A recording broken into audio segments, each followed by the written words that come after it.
समय की बात है, एक ब्राह्मण दंपत्ति की कोई संतान नहीं थी, जिस कारण वह बेहद दुखी थे। एक समय ब्राह्मण वन में हनुमान जी की पूजा के लिए गया। वहां उसने पूजा के साथ महावीर जी से एक पुत्र की कामना की। घर पर उसकी स्त्री भी पुत्र की प्राप्ति के लिए मंगलवार का व्रत करती थी।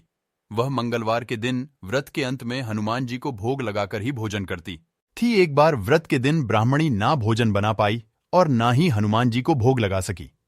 उसने प्रण किया कि वह अगले मंगलवार को हनुमान जी को भोग लगाकर ही भोजन करेगी।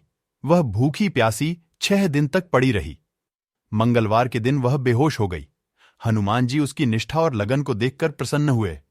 उन्होंने आशीर्वाद स्वरूप ब्राह्मणी को एक पुत्र दिया और कहा कि यह तुम्हारी बहुत सेवा करेगा। बालक को पाकर ब्राह्मणी अति प्रसन्न हुई। उसने बालक का नाम मंगल रखा।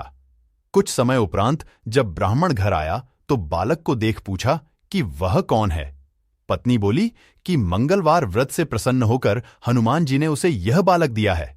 ब्राह्मण को अपनी पत्नी की बात पर विश्वास नहीं हुआ। एक दिन मौका देख ब्राह्मण ने बालक को कुएं में गिरा दिया।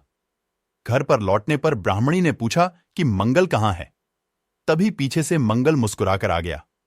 उसे वापस देखकर ब्राह्मण आश्चर्यचकित रह गया। रात को हनुमान जी ने उसे सपने में दर्शन दिए और बताया कि यह पुत्र उसे उन्होंने ही दिया है। ब्राह्मण सत्य जानकर बहुत खुश हुआ।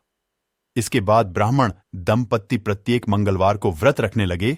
जो मनुष्य मंगलवार व्रत कथा को पढ़ता या सुनता है और नियम से व्रत रखता है, उसे हनुमान जी की कृपा से सब कष्ट दूर होकर सर्व सुख प्राप्त होता है और हनुमान जी की दया के पात्र बनते हैं।